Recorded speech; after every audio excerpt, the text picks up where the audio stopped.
10 months in, and the Labour Party have agreed with the NFB and HBA recommendations that we need a medium-sized site definition. That would be of 10 to 49 homes. We lobbied for 7 years for the Conservative government to implement it. They weren't so keen. There were some changes, I'll cover that elsewhere. But now we need your help, because it will not be a medium-sized site if it goes over 1 hectare.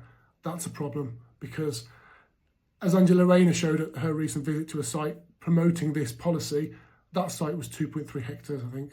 So it wouldn't fit as a medium-sized site, 46 homes.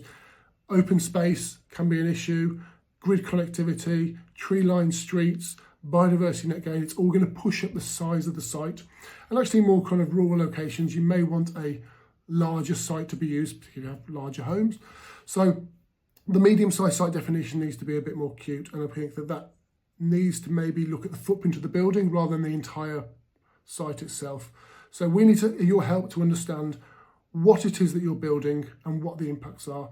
We need to know what the planning conditions are that need to be standardised, whether statutory consultees are needed or not needed, where deemed discharge should work, what exclusions need to be removed. We've got a lot of this thought process gathered from members anyway, so we'll be sharing that.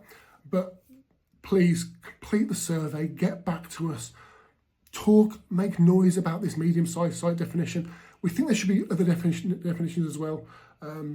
Large, major, strategic, that's part of our size matters document. But we need this medium-sized site definition. We need you to help us take it over the line. We're the only trade federation that back this.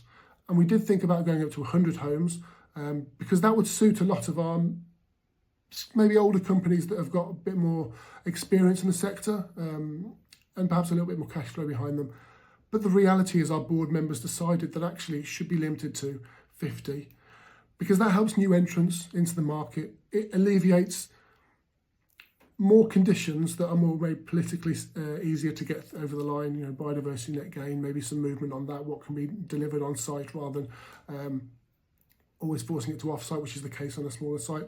So look, we need to really tell your MPs and the government what the idea should be and why it impacts you in a particular way. Every area is different. We need to really get that through. We've even kind of pushed for 70 homes in London or urban city areas that perhaps need more dense apartment blocks, and that would help make those sites more viable. But please, please, please get in touch with the NFB about your ideas on the medium-sized site definition. Fill out the consultation. Tell us what you want us to say in our consultation. Tell all your colleagues in the industry why it's good. If we don't have a medium-sized site definition, if we don't know who the SMEs are, we're going to get another few decades of the government saying, we love SMEs, we want to help SMEs, but we're not going to do anything practical for you.